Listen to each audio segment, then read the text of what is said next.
Hoje é o nosso dia para falar de fonema ARA. A gente, como fonoaudiólogo, bem sabe, né, que esse fonema pode aparecer como R, R, grupo, que nem PR, BR, mas o R é aquele fonema dificinho de trabalhar com o nosso paciente, não é mesmo? Merece uma live. E pra gente conversar sobre esse tema maravilhoso do fonema ARA, que é tão especial e necessário para todos nós fonoaudiólogos, eu vou chamar aqui a fonoaudióloga Ludmila, uma parceira que está junto com a gente aqui no Fono Online. Tudo bem? Oi, tô bem, você? Também, boa noite. Obrigada por aceitar esse convite, de vir participar dessa live maravilhosa, que eu tenho certeza que está todo mundo esperando para falar desse fonema. É verdade, eu que agradeço por você ter me convidado. E eu tô super ansiosa para falar, e o pessoal também, né? Super ansioso aí por essa live. Com certeza. Eu estava dando uma introdução falando que muitas vezes esse R pode aparecer no nosso dia a dia, nas palavras e tal. E aí, o URA pode ser o grande terror, mas também o que mais desperta a gente para ter desafios no nosso dia a dia, para trabalhar com as crianças, às vezes até na vida adulta tem gente que não está conseguindo fazer a produção desse som de maneira adequada. Então, fala pra gente, por que o fonema ARA é tão... Então, eu não acho que ele seja um terror, assim como todo mundo fala. Eu acho que a gente precisa pensar no fonema R como um desafio, estudar um pouquinho mais sobre ele, mas não encarar ele como um terrorismo, assim. Ele é um fonema difícil, mas quando você para estudar sobre ele, quando você entende o porquê que ele é um fonema difícil, você vê que não é tão difícil assim. Então, por exemplo, ele é um fonema que ele exige uma grande força muscular, é um fonema que exige uma direção de ar correta, um ponto articulatório correto, mas quando você para pensar, todos os fonemas exigem isso. A diferença é que no nosso consultório chega mais alterações com o fonema R. Por quê? É um fonema que chama a atenção, por causa da história lá do Cebolinha, né? É um fonema famoso. Maurício de Souza já dizia, né? E Maurício de Souza, a culpa é dele. É verdade. Então, assim, é um fonema bem importante e também ali, às vezes, quando a criança está pequena, muitas vezes a mãe percebe que existe uma troca, enfim, porque até é comum mesmo as crianças fazerem trocas fonêmicas, e aí até acha bonitinho que está fazendo essa troca, né? Mas depois, quando a criança vai tendo uns 5 anos já, 6, e aí o som, as palavras, a fala não está correta, aí começa uma preocupação. E aí, assim, é interessante como a gente precisa bem do comecinho mesmo, tá com tudo organizado para que no final a coisa dê certo. Então, se lá atrás tiver uma alteração num fonema F, V, K, G, aí pode ser que a possibilidade de aparecer uma alteração no fonema ARA seja muito maior, não é mesmo? Sim, sim. E isso é importante falar porque a gente recebe muita pergunta do tipo, o meu filho ele tem 2, tem 3, 4 anos e ele não fala o R, eu estou muito preocupada. E aí você vai fazer a avaliação daquela criança e ela não fala realmente o R com 3, 4 anos. Mas essa criança ela tem todo um quadro fonético ali alterado e não é esperado ainda que ela fale o R. E aí você fica assim, poxa, mas realmente ela não fala o R, mas não é esperado ela falar o R para essa idade. Mas e os outros fonemas? Então eu acho que a gente precisa sim fazer uma orientação com essa família e não só divulgar mais isso. Por quê? O R, ele tem uma idade certa para ser adquirido, assim como todos os outros fonemas. O R, ele vai ser adquirido pela criança aos 5 aninhos de idade, né? E os outros fonemas, nós também temos que pensar neles aí, porque cada idade tem sequência de fonemas aí para serem adquiridos e trabalhados, né? Tem que pensar em tudo isso quando você for fazer uma avaliação da criança. Eu até já vi criança com 3 anos e meio, quase 4 ali, que consegue produzir, mas Sim. isso não é o comum, né? O esperado. Exatamente. É uma criança que já está adiantada aí no processo. Inclusive, foi até bom falar isso. Atendo uma criança, ele tem 2 aninhos, e eu fui fazer uma avaliação dele, ele foi falar a palavra girafa, e no quadro lá fonético dele, ele, girafa, perfeitamente. Ele evidenciou ali o rrr, ele fez uma vibração tão perfeita. E eu, nossa, mas você já fala o rrr? Aí eu fiz assim pra ele, né? Evidenciei também. Aí ele, ué, você não fala? Ainda me questionou. Como se, né? É super normal. Por que você não fala? Achei o máximo.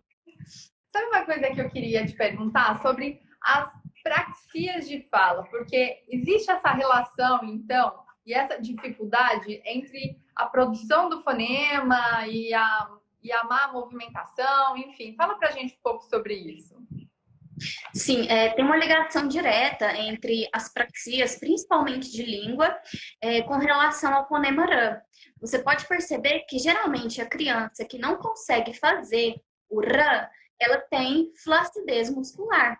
Por quê? Para a gente conseguir executar o rã, a gente precisa de uma grande força muscular, que é a elevação de língua. A gente precisa fazer com que essa criança consiga fazer elevação de língua, direcionar o ar, né, executar o ponto articulatório, que é lá nos alvéolos. Então, tem sim uma relação direta com as praxias. A gente precisa de grande força muscular para executar esse fonema. Tá? Então, tem sim uma relação direta, e alguns exercícios de motricidade orofacial que são executados através de praxias, a gente usa bastante essas praxias para fazer esses exercícios, tá? Tem uma pessoa perguntando aqui qual é o ponto inicial para instalar o fonema rã. Assim, antes da gente falar sobre isso, vale muito a pena a gente dar atenção à avaliação em si, né? Porque a gente vai saber da onde começar a partir do momento de aonde estamos, não é? Por onde começar, assim, você... acredito que não tem uma receita de bolo igual para todo mundo, mas qual a sua visão, se fosse para a gente ter um raciocínio sobre isso, mais ou menos? Tá. Eu acho que sempre uma boa avaliação, ela começa com uma boa anamnese. A gente precisa saber o que está acontecendo com essa criança, e para saber, só por meio de uma boa anamnese. Uma anamnese detalhada, saber de todo o histórico dessa criança, saber se tem algum histórico familiar e tudo mais. Então, a avaliação começa por uma boa anamnese. A partir da anamnese, você vai saber o que avaliar, tá? Então, partiu dessa anamnese, vamos avaliar. O que a gente vai avaliar? Musculatura, vamos avaliar ali as praxias, né? E a gente toca de novo naquele ponto da força muscular. Vamos avaliar se a criança consegue fazer ali, principalmente a elevação de língua, um ponto importante, dentição, nós também temos que avaliar, porque tem muitas crianças, isso eu já vi muito, distorção na hora de fazer a produção do rã. Isso acontece muito. Inclusive, eu peguei uma criança uma vez que ele não conseguia fazer o rã porque a linguinha escapava, porque ele não tinha os incisivos superiores, ele não conseguia de maneira nenhuma, tá? Então, isso é importante a gente levar em consideração todos os aspectos da criança. Então, a gente tem que fazer toda essa avaliação de motricidade, avaliar também os aspectos de linguagem oral.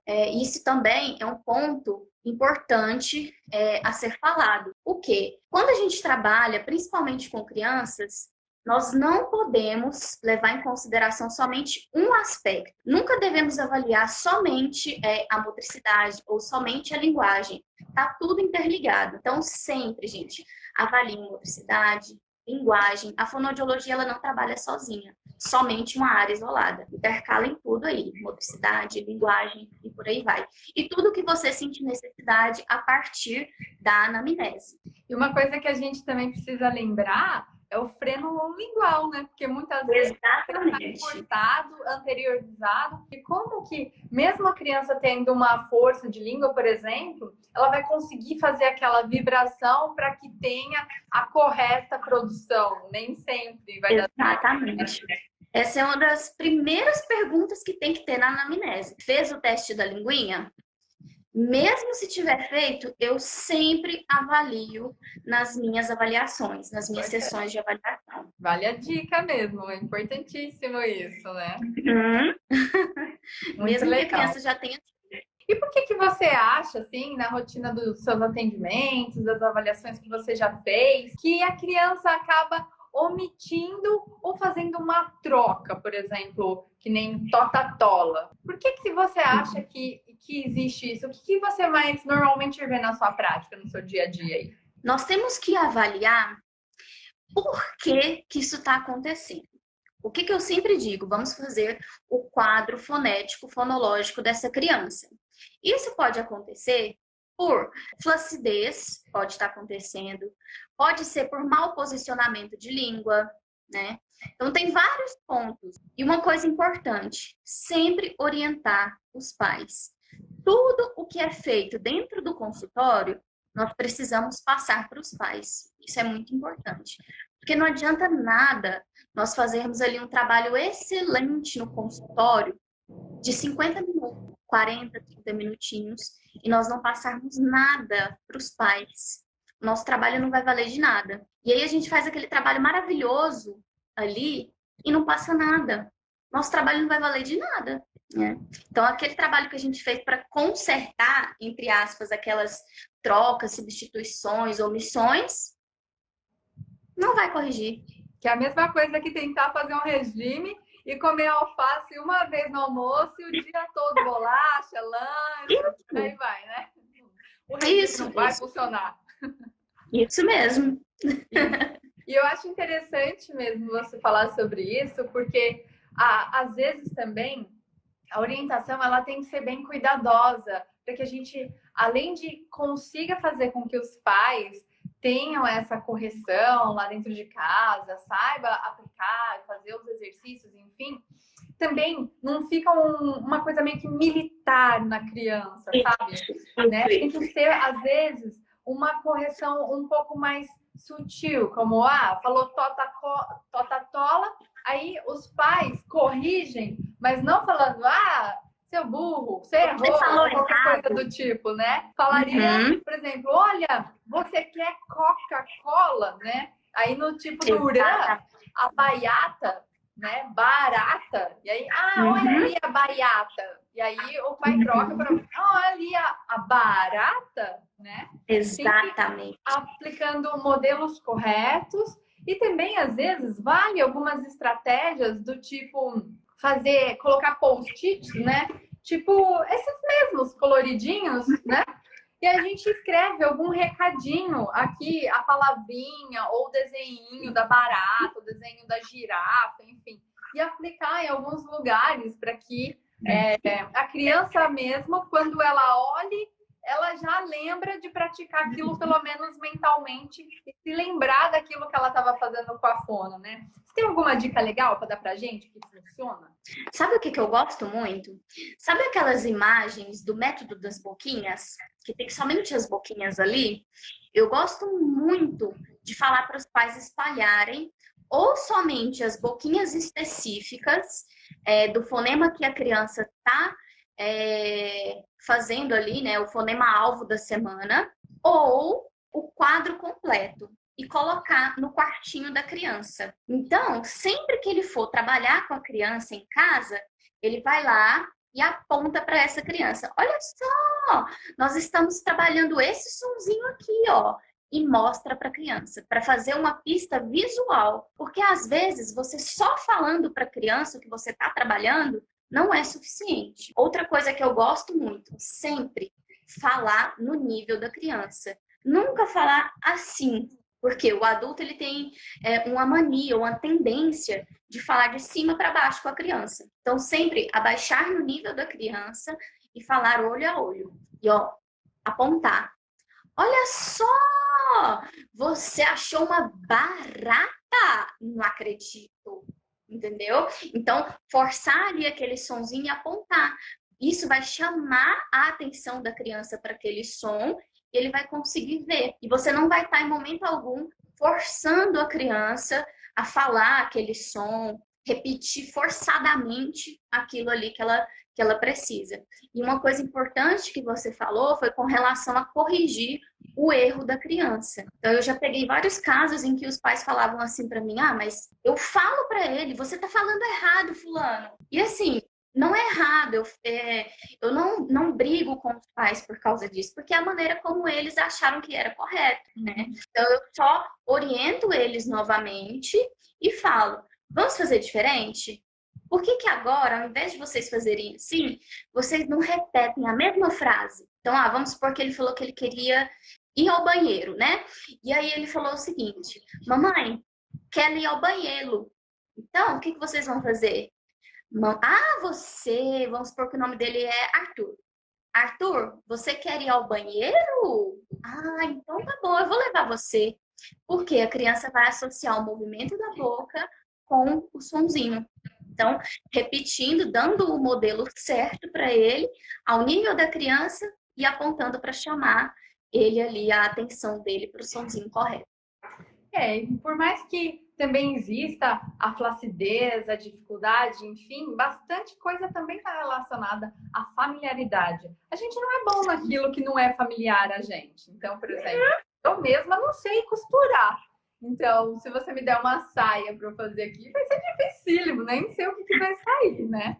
É tudo torto na primeira vez, mas se de fato eu tentar fazer a mesma saia umas 10 vezes, a 10ª vai sair muito melhor. Então, esse todo treinamento, fortalecimento, começa a ter essa familiaridade e também, quanto mais a gente começa a deixar uma terapia mais lúdica e divertida, a criança começa a se interessar por aquilo. Então, por exemplo, eu não vou querer costurar as 10 saias se eu não sei, se eu nem gosto de usar saia, se eu não sei nem para que serve aquilo, em qual momento eu poderia ter, enfim. Mas se de repente a criança gosta de uma brincadeira específica e aí você começa a trazer essas estratégias para essa criança fazer do tratamento de fono ali um exercício naquilo que ela gosta, pode ser que com familiaridade, pouco a pouco, ela vai se engajando mais, gostando e vai facilitar a vida de todo mundo, né?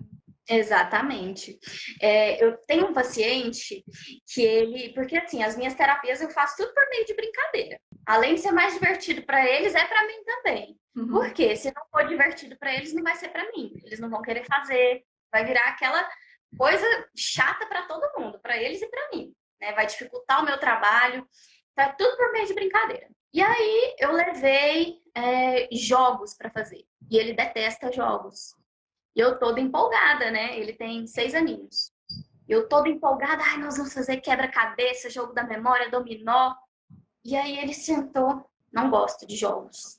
Quem nunca passou por isso? Não gosto de jogos. Seríssimo. Aí eu, meu Deus, o que eu vou fazer? Ele, seríssimo, né? E eu, tá, então vamos fazer o seguinte, vamos pegar os seus brinquedos e aí nós fazemos outra atividade. Não gosto de brinquedos. Aí eu, meu Deus, o que é que eu vou fazer, né? O que você gosta, né? Então, falei, o que você gosta? Eu gosto daquelas arminhas que soltam aquelas... Tipo, fala? Isso. E eu falei, minha Nossa Senhora, como é que eu vou fazer uma terapia com isso? E ali na hora eu tive que bolar alguma coisa nova. Falei, então tá bom, peraí. Tive que bolar ali um negócio totalmente diferente, colocar pinos, e ali em cada pino ele acertava, tinha um exercício diferente. Então, assim, terapia de fono é isso. Tem que ser divertido para os dois e inovar. Tem que inovar. E tem que ser de uma forma que a criança goste. Para quê? Para envolver e para ela sempre querer fazer alguma coisa diferente com você, se envolver na terapia, senão vai ficar chato para todo mundo. E querendo ou não, a criança, quando ela não gosta da terapia, não tem como. Não vai. Não vai. Principalmente se tiver exercício de motricidade. Não funciona. A criança não faz com vontade e a gente precisa que ela faça com vontade. Senão, Esse já é um desafio grande, acertar o que a criança gosta no momento da terapia, que as coisas dê certo, funcionem da maneira que a gente está pensando e que a gente planejou. E depois de passar por todo esse desafio, ainda tem o tempo de espera para exatamente o músculo se fortalecer, conseguir ter uma boa mobilidade, né? Então também tem que ter paciência. E aí, depois de todo esse trabalho, os pais ainda também vão precisar ser bem orientados, porque senão eles vão falar, eu já levo na fono e tá tudo bem. E não é assim, porque se leva na fono 1 ou 2 horas na semana, que seja, né, pra gente arredondar aí o tempo, quantas outras 23 horas por 7 dias na semana aí, né, a criança não tá junto com os pais, podendo ter várias oportunidades para ter uma estratégia, enfim, para fazer um trabalho legal. Mas, às vezes, né, que nem tem uma pessoa falando aqui, minha filha tem 4 anos e não consegue falar o R brando, o que fazer? Sempre corrigir da forma como foi colocada aqui, mas ela tenta e não consegue, tadinha.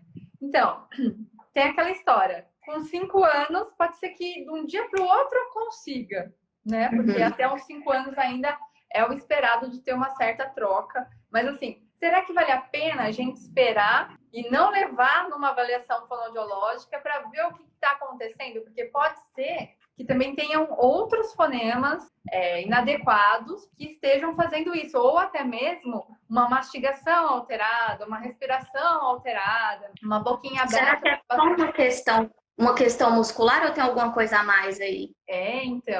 Então assim, para essa mãe, para todas as outras, sempre vale a pena fazer um trabalho, um acompanhamento fonoaudiológico, né? Para que a gente encontre qual é o problema exato, para traçar um diagnóstico correto, para então, a partir disso, saber direcionar e fazer o exercício específico. Porque senão também é a mesma coisa que assim, o meu braço tá fraco, mas eu faço exercício de caminhada. O que vai adiantar? Não é? É isso mesmo. Exatamente. E assim, a gente tem que ver o que está acontecendo. Às vezes a mãe chega ou o pai chega no consultório com um problema e fala, mas eu já tentei, mas será que tentou da maneira correta? Às vezes ficou ali anos tentando, porque viu uma estratégia na internet, no Google, o famoso doutor Google, né? Que tantos médicos falam. E chega pra gente, a gente fala, nossa, mas não era isso, não era só isso, tinha algo a mais.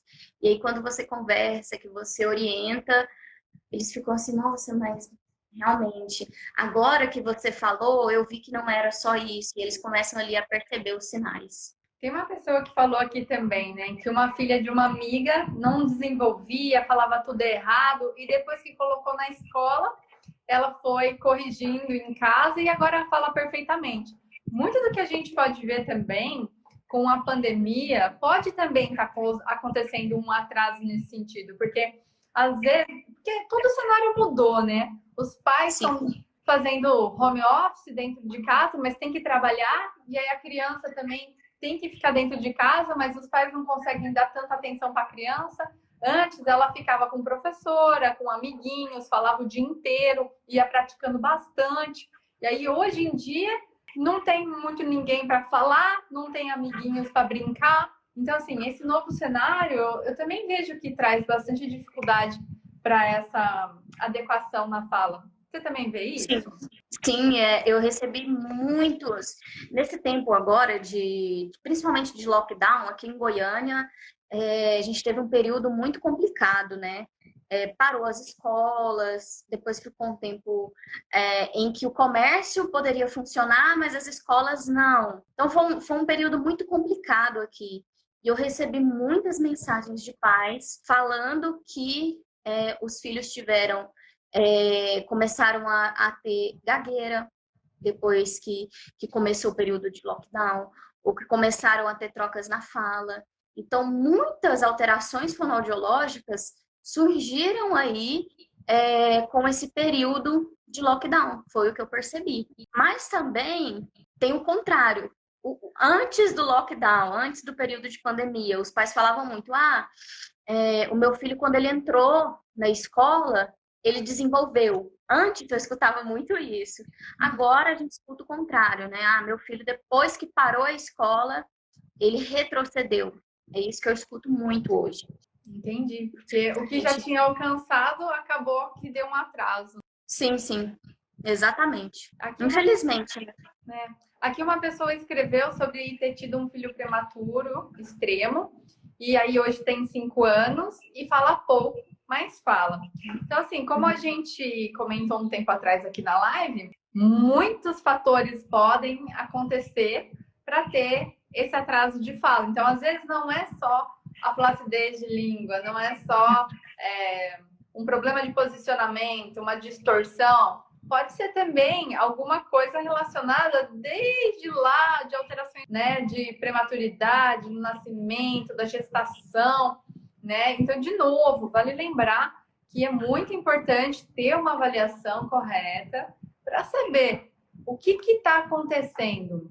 E aí, às vezes, fala e fala pouco, mas fala pouco porque é uma pessoa tímida ou porque tem medo de falar, ou por causa de correções, ou para se colocar em risco quando tem alguma alteração de fala, né? Coisas nesse sentido. Então, é bem importante a gente pensar sobre todo o contexto mesmo. E 2 coisas importantes. O que é esse falar? Né? Porque às vezes, para os pais, às vezes eu recebo muito dos pais assim também, meu filho ele fala, meu filho fala. Mas aí quando você vai fazer uma avaliação, o que é esse falar?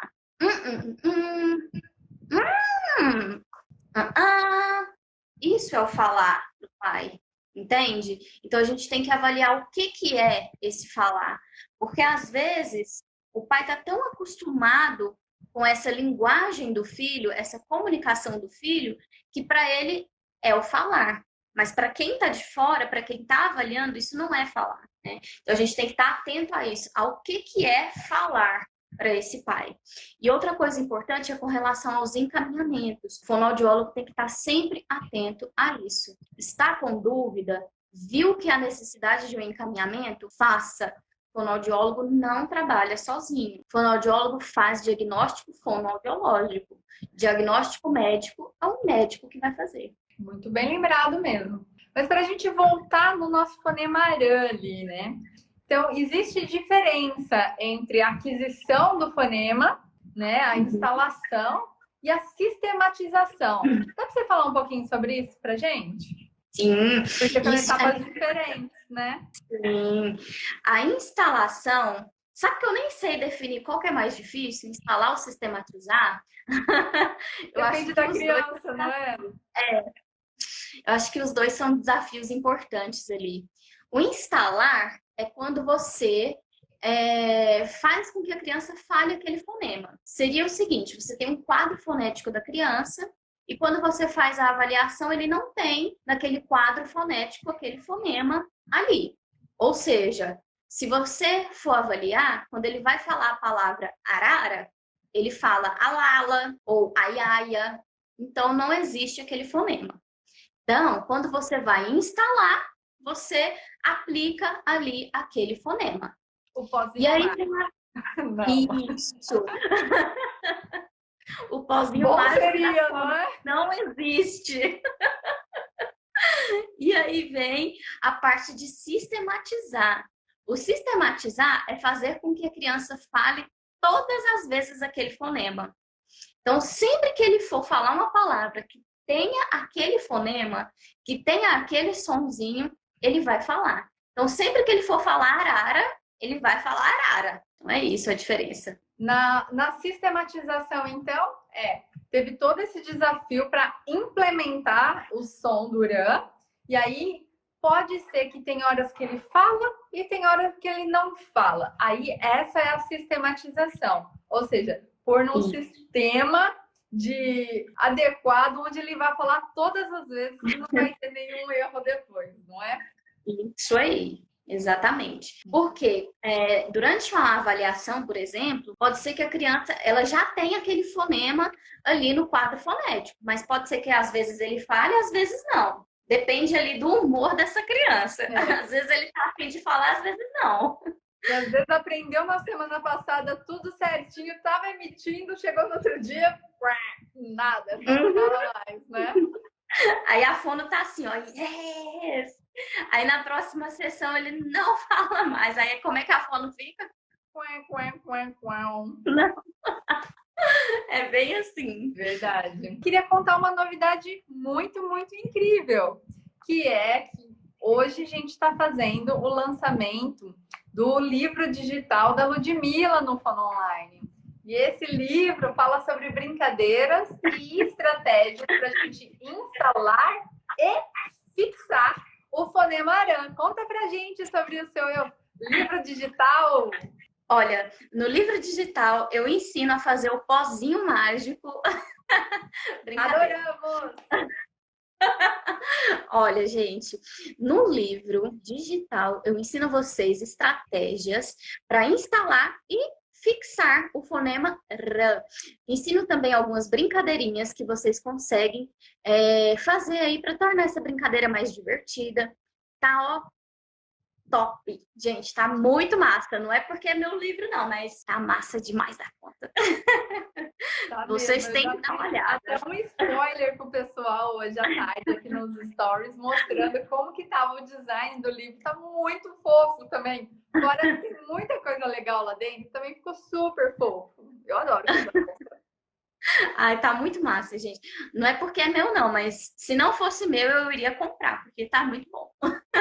Ó, então, pessoal, já está disponível então no nosso site. Então, nesse livro está descrevendo desde como é a produção desse fonema, como que são os nossos desafios, o passo a passo de cada uma das estratégias que devem ser feitas para trabalhar com esse som. Também a gente tem como vários exercícios de como fazer essa aquisição desse som. A gente também tem vários exercícios de como fazer a sistematização e brincadeiras lúdicas, como deixar a terapia mais divertida com esse trabalho, porque quem nunca precisou trabalhar com esse fonema aran? E tantas vezes, às vezes a gente está lá, não deu certo uma estratégia, não funciona uma outra coisa, e a gente tem que se virar para descobrir alguma coisa que funcione naquele momento. Então, esse livro, ele é um livro digital, ou seja, a partir do momento que você já for lá no site e adquirir, você já tem ele para baixar em PDF com você.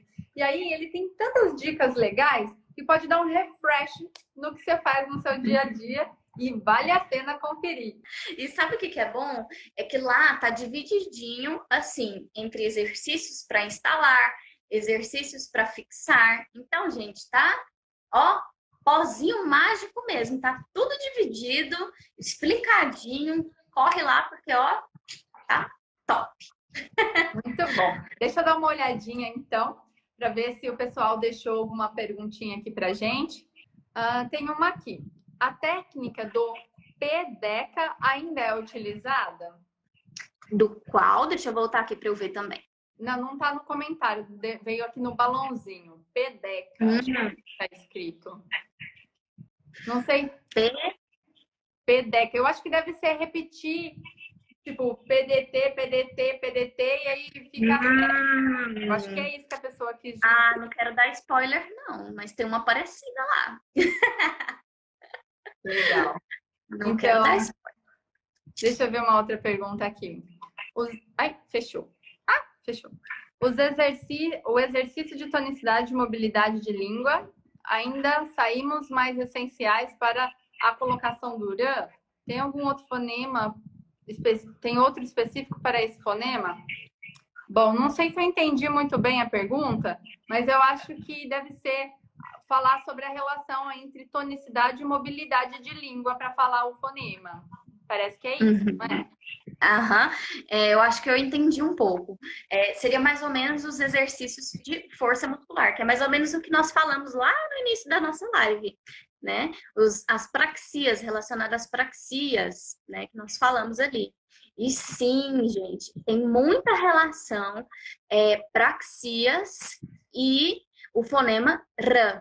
Precisamos de força muscular para executar o R, não precisamos? Então, precisamos aí de exercícios de tônus, exercícios de motricidade para poder fazer o rã. Bom, muito bom. Quer saber mais? Perguntando aqui como faço para adquirir o livro. Estou amando, já quero o livro. Então, pessoal que está com pressa, vocês já podem entrar no site fonoonline.com.br, Fono Online, tudo junto com 2 Os, tá? E aí, entrando lá no materiais para baixar, para download, não lembro agora qual que é o nome correto, a primeira opção ali já é esse livrinho digital. Deixa eu ver agora se tem mais perguntas aqui. Eu vi uma pergunta aqui perguntando sobre o R. Então, o R é diferente do R. Então, faz um movimento de língua diferente. Então, todo o ponto articulatório muda. Esse e-book, esse livrinho digital que a gente está fazendo, que nós estamos contando aqui nessa live, ele trabalha só com o R. Mas já fica aí a dica para a gente fazer um enorme também, com várias estratégias para fazer o rã. Quem sabe a Ludmilla não topa, né, gente? E aí, né? Então, assim, nesse livro não tem o rã, mas tem muita coisa legal para o rã. A gente deu preferência para fazer só um fonema, para que ele fosse bem aprofundado, porque é isso mesmo que a gente está precisando no nosso dia a dia, né? De muita dica, muita estratégia, muita luz, muita ideia legal. Então, a gente fez voltado para um fonema específico que é o que mais chama atenção nos consultórios mesmo, né? Então, a gente não vai falar de avaliação do rã nesse momento. Você vê relação entre a dificuldade do rã com a genética? Tipo, o pai tem dificuldade e aí a criança também apresenta. Você vê isso? Olha, normalmente sim. Geralmente, quando o pai ou a mãe apresenta alguma dificuldade de fala, a criança também vai apresentar.